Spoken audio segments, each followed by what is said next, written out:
Hello friends, welcome to our channel. So ఇప్పుడు మనం unit 2లోని statistics సంబంధించిన సెకండ్ క్వశ్చన్ చూడాలి. సో ఫస్ట్ క్వశ్చన్ ప్రీవియస్ వీడియోలో చెప్పిన అండ్ పీడిఎఫ్ లింక్ కూడా ఇస్తాను.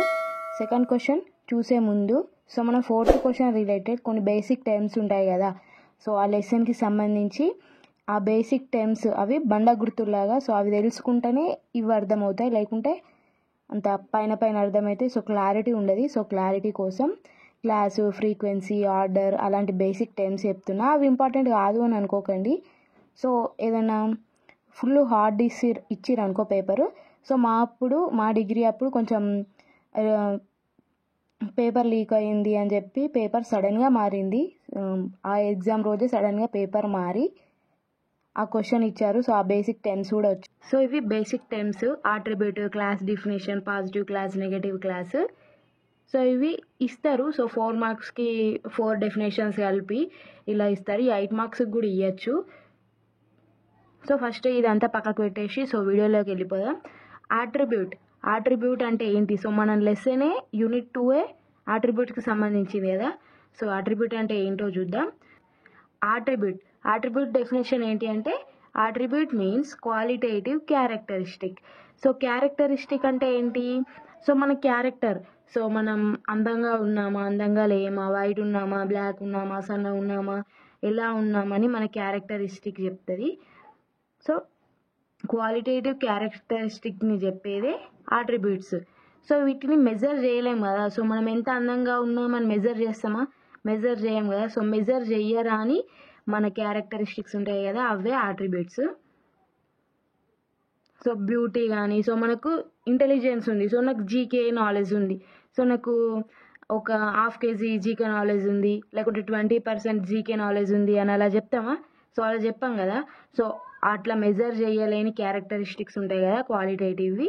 ఆ క్యారెక్టరిస్టిక్స్నే మనం ఆట్రిబ్యూట్స్ అని ఈ లెసన్లో చెప్తాం. So theory of attributes deals with the qualitative characteristics which are not measurable. So ఇంతకుముందు చెప్పిన కదా, సో అది నెక్స్ట్ ఇది ఇంతే. సో మీకు అర్థమైపోయింది అనుకుంటున్నాను. సో అర్థం కాకపోతే కామెంట్ చేయండి, ఐ విల్ క్లియర్ దట్. ఇక్కడ క్లాస్ డెఫినేషన్ అంటే ఏంటి? సో క్లాస్ అంటే నేను 9th క్లాస్, నేను 10th క్లాస్, నేను డిగ్రీ ఫస్ట్ ఇయర్ అట్లా చెప్పకండి. సో స్టాటిస్టిక్స్లో క్లాస్ అంటే ఏంటి అంటే, డెఫినేషన్ చూడండి ఇక్కడ. ఈచ్ ఆట్రిబ్యూట్ ఫార్మ్స్ ఏ క్లాస్. ఆట్రిబ్యూట్ అంటే ఏంటి? మన క్యారెక్టరిస్టిక్ కదా. సో ప్రతి ఆట్రిబ్యూట్ అనేది ఒక క్లాస్ని ఫామ్ చేస్తుందట.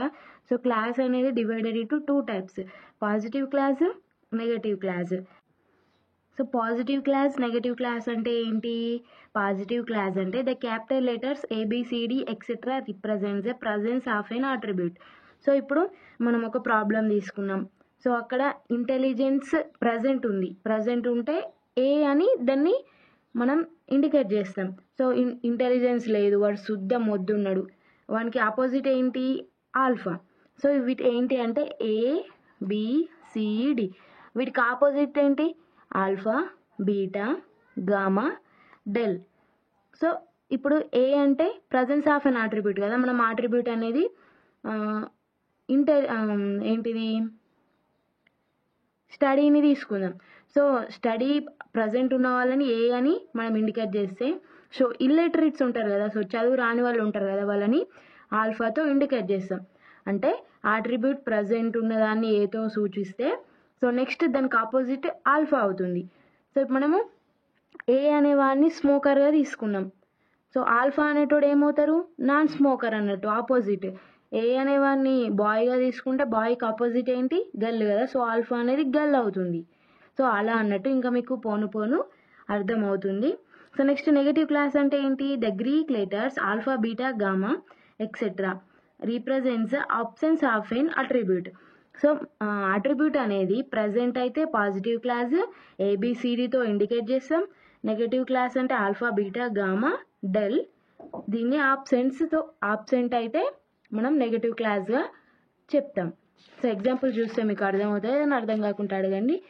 సో ఇక్కడ చూసిరా, ఆల్ఫా అంటే నాట్ ఏకి ఆపోజిట్ అనేది ఆల్ఫా, ఆల్ఫాకి ఆపోజిట్ అనేది ఏ, అట్లా అన్నట్టు. So combination of attributes.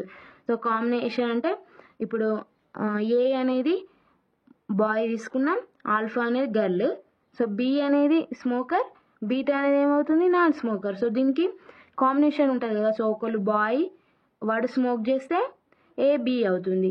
So వాడు బాయ్ బట్ స్మోక్ చేయడు, ఏమవుతుంది, ఏ బీటా. సో అలా మనం చూసుకోవాలి. ఇక్కడ మీకు కొన్ని ఇచ్చిన నోట్లో, సో అర్థం అవుతుందని. The attribute A represents the male and alpha represents the female. So opposite అన్నట్టు, మేల్కి ఆపోజిట్ ఎవరు, ఫీమేల్, అందుకని ఆల్ఫా రిప్రజెంట్స్ ద ఫీమేల్ అవుతుంది. So attribute B represent the smoker. Beta ఏం రిప్రజెంట్ చేస్తుంది, స్మోకర్కి ఆపోజిట్ ఏంటి, నాన్ స్మోకర్, కాబట్టి ఆపోజిట్ అయినది అది ఇండికేట్ చేస్తుంది. సో అట్రిబ్యూట్ ఏబి, ఏ అంటే ఏంటి, మేల్, బి అంటే smoker. So combination of A B ఏంటి, male smoker, represents the male smoker. So A beta ఏమవుతుంది, ఏ అనేవాడు మేల్, బీటా అనేది non smoker, male non smoker. So ఇట్లా కంబైన్ చేసుకోవాలి. So attribute alpha B represents the female. So alpha అంటే ఏంటి, female, B అంటే smoker, so female smoker. Alpha beta అంటే, alpha అంటేనేమో ఫీమేల్, బీటా అంటేనేమో నాన్ స్మోకర్, కంబైన్ చేస్తే ఏమవుతుంది, ఫీమేల్ నాన్ స్మోకర్. సో మీరు స్కిప్ చేయకుండా చూస్తే అర్థమవుతుంది, నోట్స్ రాసుకొని చదివినా కూడా మీకు అర్థం అయిపోతుంది. క్లాస్ ఫ్రీక్వెన్సీ అంటే ఏంటి అంటే number of observations assigned in any class.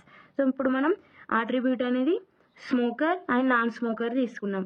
So అట్లా తీసుకుంటే ఇప్పుడు స్మోకర్స్ ఎంతమంది ఉన్నారు వాళ్ళని ఒక క్లాస్ చేస్తాం, నాన్ స్మోకర్స్ ఎంతమంది ఉన్నారు వాళ్ళని ఒక క్లాస్ చేస్తాం. సో ఎంతమంది అంటే నెంబర్ ఆఫ్ అబ్జర్వేషన్స్ ఎన్ని ఉంటే అది మన క్లాస్ ఫ్రీక్వెన్సీ. సో ఇక్కడ చూడొచ్చు సో దీన్ని ఏమని రీడ్ చేస్తామంటే class frequency of A means number of persons having the attribute A. So A అనే అట్రిబ్యూట్ ఎంతమందికి ఉంటే దాన్ని మనం ఈ క్లాస్ ఫ్రీక్వెన్సీలో, సో ఇక్కడ ఏ దగ్గర మెన్షన్ చేస్తాం. సో నెంబర్ ఆఫ్ అబ్జర్వేషన్స్ 3, 4, 5, 6 అట్లా. సో క్లాస్ ఫ్రీక్వెన్సీ ఆఫ్ బీలో ఏం మెన్షన్ చేస్తాం, so number of persons having the attribute B. So attribute B అంటే ఇప్పుడు మనం అట్రిబ్యూట్ అనేది ఇంటెలిజెంట్, సో ఇంటెలిజెంట్గా ఉన్న వారిని తీసుకున్నాం. సో ఇంటెలిజెన్స్గా ఎంతమంది ఉంటే అంతమందిని మనం క్లాస్ ఫ్రీక్వెన్సీ ఆఫ్ బిలో రాస్తాం, లేకుంటే అందంగా ఉన్న వాళ్ళని ఇందులో రాస్తాం. అట్రిబ్యూట్ మనం ఏది తీసుకుంటే అది నెంబర్ ఆఫ్ పర్సన్స్గా ఇట్లా బ్రాకెట్స్లో రాస్తాం. సో ఇక్కడ ఉంది గమనించారా, the class frequency is denoted by enclosing the corresponding class in brackets. So ఈ బ్రాకెట్స్ మెన్షన్ చేయడం మాత్రం మర్చిపోవద్దు. ఆర్డర్ ఆఫ్ ఏ క్లాస్ అంటే ఏంటి, సో ఇప్పుడు క్లాస్ ఫ్రీక్వెన్సీ ఆఫ్ ఇలా ఉంది కదా, so class frequency of B ఉంటే దీని ఆర్డర్ 1, సో ఒకటే ఉంది కదా అట్రిబ్యూట్. సో ఏబి ఉంది, క్లాస్ ఫ్రీక్వెన్సీ ఆఫ్ ఏబి ఉంటే దీని ఆర్డర్ 2 అన్నట్టు. సో ఇక్కడ ఉంది కదా, సో దీని డెఫినేషన్ ఫస్ట్ చూడండి. The order of A class depend upon the number of attributes A class having. So number of attributes A class having అనేది మనం క్లాస్ ఫ్రీక్వెన్సీలో రాస్తాం. సో ఆ ఎన్ని ఉంటే అది అనేది ఆర్డర్ అవుతుంది. సో ఇప్పుడు ఇక్కడ క్లాస్ ఫ్రీక్వెన్సీ ఆఫ్ ఏ ఉంది, క్లాస్ ఫ్రీక్వెన్సీ ఆఫ్ బి ఉంది. సో దీని 1, దీని 2, దీని 2 ఆర్డర్ అని రాయొద్దు. సో ఈ బ్రాకెట్లో ఈ క్లాస్ ఫ్రీక్వెన్సీ బ్రాకెట్లో ఎన్ని లెటర్స్ ఉంటే అన్ని ఇక్కడ దాని ఆర్డర్ అవుతుంది. సో ఎన్ అంటే 0 ఆర్డర్. సో క్లాస్ ఫ్రీక్వెన్సీ ఉందా అసలు బ్రాకెట్లో ఏమైనా మెన్షన్ చేశారా, చేయలేదు కాబట్టి 0. సో నెక్స్ట్ బ్రాకెట్లో ఏ బి ఉంది. సో ఏ బి 2 లెటర్స్ ఉన్నాయి కాబట్టి సెకండ్ ఆర్డర్. సో ఇవి 2 ఉన్నాయి, 1, 2 అని ఇట్లా లెక్క పెట్టద్దు, సో అది తప్పు అయిపోతుంది. సో మాకైతే డిగ్రీ అప్పుడు ఒక మేడం చెప్పారు. సో ఇదైతే నేను మంచిగా విన్నా, ఎందుకంటే ఆ మేడం చాలా చాలా బ్యూటీ ఉంటుండే, చూస్తుంటే చూడాలనిపిస్తుండే. So next A B C. So 3 letters ఉన్నాయి కాబట్టి మన ఆర్డర్ ఏంటి 3, ఇవి 4 ఉన్నాయి కాబట్టి 4. సో వీటికి ఆపోజిటే ఇక్కడ రాశారు, సో వీటిని లెక్క పెట్టమని కాదు. సో మధ్యలో కామాలు పులి స్టాప్లు ఏవి పెట్టద్దు క్లాస్ ఫ్రీక్వెన్సీలో. So next contingency table. The table of frequencies of both positive and negative. So positive and negative క్లాస్లో బోత్ ఉంటాయి, సో 2 ఉంటాయి ఈ టేబుల్లో. సో పాజిటివ్ క్లాస్ అంటే ఏంటి, A B C D. Negative class అంటే alpha beta gamma del. So ఇక్కడ table ఇలా ఏ బి, దీని ఆపోజిట్ ఏ ఆపోజిట్ ఏంటి ఆల్ఫా, బి ఆపోజిట్ ఏంటి బీటా. సో టోటల్ రాసుకోవాలి. సో నెక్స్ట్ ఇక్కడ A B first vertical and next horizontal, next A beta ఇట్లా combine చేస్తూ రాయాలి. Next alpha beta, next alpha beta, ఇట్లా రాసుకోవాలి. సో వర్టికల్లో దీన్ని ఫస్ట్ రాసి నెక్స్ట్ దీన్ని, సో ఫస్ట్ దీన్ని రాసి next beta, alpha B, alpha beta.